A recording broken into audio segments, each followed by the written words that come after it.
In this episode of Tales from Retail, we are reading 5 stories. Customer wants discount on clearance, gets told no 4 times, sorry not sorry, give me my monies back now, I want a better deal, and finally, I didn't know her enough to call her an idiot, but I sure knew enough to call her crazy. If this is your first time, my name is Spicy and I cover the craziest and the funniest retail stories. So if you enjoyed this video, make sure to click the like button and subscribe. If you like retail stories, check out my playlist in the description. Congratulations Alice for the comment of the day. It also makes me feel bad that these kids have to suffer being with a parent that have horrible behaviors.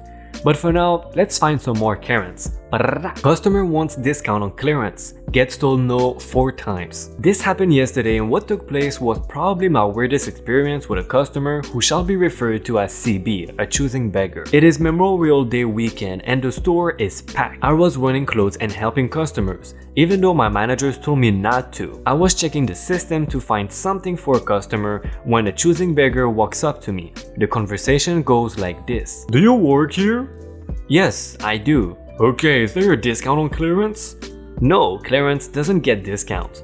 But there's a sign that says jeans are 40% off. Yes, but those jeans are on clearance. But I found these clearance jeans in the same area. People often mix up clothing that think they are the same. Besides, clearance doesn't get discount unless there's an event going on that specifically says so. At this moment, one of my managers, who I will call M, comes by and notices that I am struggling to get through to this guy. Hey OP, what's wrong? Choosing beggar was wondering if clearance had discount. I'm sorry sir, but clearance doesn't get discounts. But I found it in an area with a 40% discount. Customers mix items up all the time. We only give discounts to clearance items during certain events. Let me show you with the price checker. The manager grabs the pair of jeans and uses the price checker. To no one's surprise, the price was the full clearance price. The man seemed a bit baffled and walked away. I also went back to work but a little frustrated that it took 2 people saying the same thing for him to understand. I guess he did not actually understand because roughly 10 minutes later, that same guy approached me while I am by a wall full of jeans. See, look, it says 40% off. Yes, but those are for regular price jeans, not clearance jeans. But I found it here, it has to be 40% off. No sir, like I said before, someone probably mixed in some clearance jeans with the normal price jeans. But these are skinny jeans and those are skinny jeans, so clearly they should have the same discount. I am fed up with this guy. I will call in a manager to help with the situation. Lucky for me, the same manager comes to talk to the choosing beggar. I stood back excited to see him get denied for a 4th time. I'm sorry sir, but those clearance jeans don't have any discounts. But I found them here and it clearly says 40% off. We already used the price checker to prove that there are no discounts. But I used it on different items and it made the item cheaper. The manager is starting to get annoyed. Congratulations, but that does not affect the fact that items in clearance don't have any discounts. We both walk away and I noticed the man was still standing there after the conversation for a while. He probably stood there for 10 to 15 minutes before leaving the store. I head to the back of the store and start fuming to my coworkers. I mean, seriously, it's already cheaper than the original price. Why try and make it lower? That was definitely a choosing beggars. He wanted a clearance item to be even cheaper for absolutely no legit reason other than he found it there. You do know that's not a legit reason, right? Yeah, some people can't just take no for an answer. They always need to argue until the end even if they are wrong. They just keep going on and on like, boy, this is a store to buy stuff, not a flea market where you can deal with the vendors who are the owners.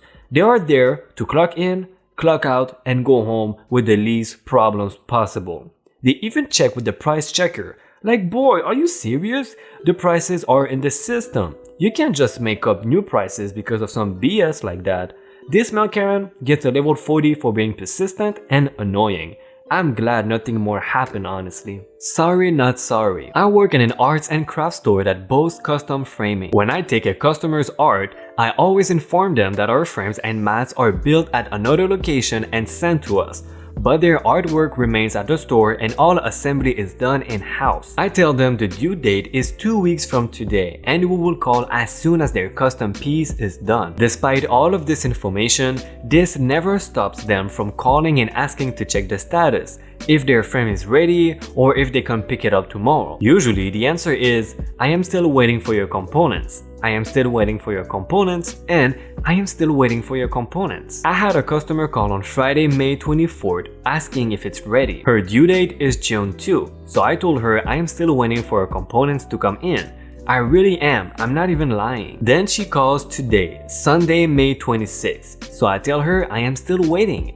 The facility does not operate on the weekends. And of course, I will call her as soon as her pieces are ready. Well, that was not good enough. I should push everyone else aside and put her at the top of the list, but I literally cannot. You know when you drunk order something from Amazon and you anxiously await for its arrival? That is me, with every frame I receive. I just want to get it and get that order done. So I'm sorry, customer lady, that I cannot get your 2 orders done 1 week early. Thanks for coming to my TED Talk. In kind of drunk. Give me my monies back now! I've worked for a big chain cell phone store for about 7 years now. This one happened a few years ago, but one of the most interesting. AG stands for the angry guy, and me is me. Early in the day, angry guy comes in needing a new phone. I gave him the tour of all of our devices, sell him the phone, and all is well. After the sale, I offered to help him set it up, and customer is confident that he could do it himself. Perfect. My favorite kind of sell. About 4 hours later, he comes back visibly upset. I tried setting this thing up and it keeps saying wrong password. I want to return it. Sorry you had that problem. Maybe I can figure out what's going on. Can I see the device and maybe I can figure it out? Guy brings bag on a counter and the phone is in a million pieces. What happened here? Did you drop it? Like really hard? No, it kept saying wrong password and I got pissed and demolished it with a hammer. It was defective anyway, and I want my money back. Well, this is obviously not in the condition it was in when I sold it, so there's no way I can return this. And you still have to pay off the phone if you want something else. I know the owner, and you will return this phone or there will be hell to pay. This goes back and forth for about 30 minutes and I'm keeping my cool. Honestly, I am just trying to not laugh in this dude's face. Then, dude realizes he made a $800 mistake and that I am not going to give him his money back, so starts to get threatening, saying he better not catch me outside of work. That prompts me to start calling the sheriff office. As soon as someone answers, guy picks up the demolished phone, throws it at me and hits me in the chest and just tips out the door. The cops come, I tell them what happened, we laughed, and I never heard back about if anything happened to him. I want a better deal. Our thrift store is a no haggling zone. We're not a yard sale, we're not a garage sale, we're not a flea market. No haggling.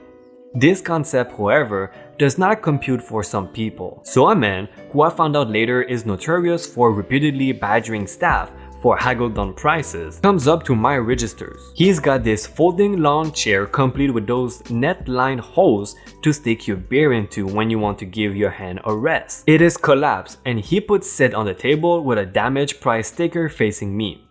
Red flag number 1. We have 3 ways to price things. One is a paper price tag on a loop lock, strung through a convenient hole. One is to take a marker to handwrite the price. This is usually for bottoms of shoes or gardening pots. And one is a price sticker, reserved for housewares only. Think art, coffee mugs, or Tupperware. Stuff with a glossy surface that you try not to poke holes in or marker up all over. So already we have evidence that tag switching has happened. A closer look reveals that the sticker says $1.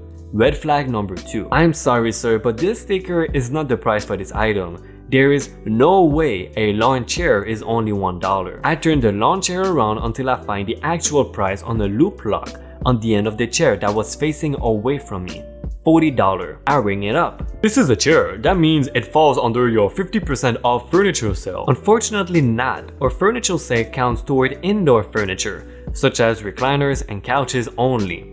The sports department handles lawn chairs, deck tables, and the like. As you can see by the SPT label, this is not counted towards indoor furniture. Well, I am a senior. Can you apply the senior discount?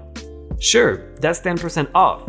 So your total dropped from $40 to $36. That's not good enough. It should be 50% off. No sir, it is very clearly not part of the sale, as we have posted all through the store on neon pink construction paper, no less.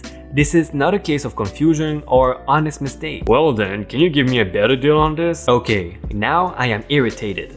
No sir, we don't haggle here. Can she, He gestures to my supervisor helping another customer. give me a better deal? No sir, we do not haggle. You did not ask her. You need to ask her. We don't haggle here, sir. Ask her. Don't just tell me what she can't. Hey supervisor, this man wants to know if you can give him a better deal on the lawn chair. No, I can't. We don't haggle here. The price is what the department marks it as. But it's a chair. It should be 50% off. It is clearly marked as a sports item, sir. But that will be $36, sir. The man glares at us both, like he's hoping to intimidate us into changing our minds, then spins on his heels and leaves. The supervisor, finishing up with her customer. He'll be back. He does this a lot. He keeps hoping to catch someone who does not know any better. Why haven't we banned him yet? Because the store manager refuses to, since he's only annoying, not violent or a thief. My store manager actually looked me in the eye one day and said that if a lamp is supposed to be $7, but someone unknowingly says $3, it's still a successful sale, even if we're out the difference. This horrifies me to no end. She doesn't count it as theft. I did not know her enough to call her an idiot, but I sure knew enough to call her crazy. So I've worked at a large retail chain for 5 years. For the first 4 years of this, I worked in the electronics department. During this time, we had a lot of issues with scheduling, and I was often the only one left on the sales floor while my coworker would bring things to the counter for customers. This customer was no exception. My coworker brought her TV and coax cable to the counter so that I could cash her out. The actual transaction itself was relatively normal, if a bit quiet. I'd ask her, "Is that everything for you?" To which she did not respond. The real story starts when the transaction was completed. The exact moment I turned to help the customer in line behind her, there were 2 other ladies waiting. I just hear in a shrill, screeching voice, "Did you just call me an idiot?" I was heavily confused, and with eyebrows raised, I turned back to the lady. The following conversation ensued. Keep in mind that this was several years ago, so it is not exact. "You heard me? Did you just call me an idiot?" "No, I didn't say that at all." "I know you called me an idiot." "I literally said nothing. I was turning to help someone else." "No, I know you did. Everyone does. Everyone I pass. They always call me names. They always call me an idiot." Customer behind her. She really didn't say anything. This lady continued going off about how the world was out to get her, about how everyone was mean to her in passing and that we're all going to hell. The 2 customers that were behind her, who were also wanting TVs, informed me that she had accosted them along her TV display wall and basically screamed the same kind of nonsense at them, accusing them of insulting her. Looking back on this several years later, it makes me wonder if this lady had some pretty serious mental health issues that went untreated. Maybe even something like paranoid schizophrenia. And even so, it made a moment in my retail career that I will never forget. Hey, did you like this Tales from Retail video? If you did, check out my Retail Stories playlist right here. I bet you will love it. These videos take me a lot of effort and time to make, so if you can show me some support by liking the video and subscribing, this will mean the world to me. Also hit the bell button to know when we post a new video and join the notification gang. Thank you again for watching episode 7 of Tales from Retail. See ya!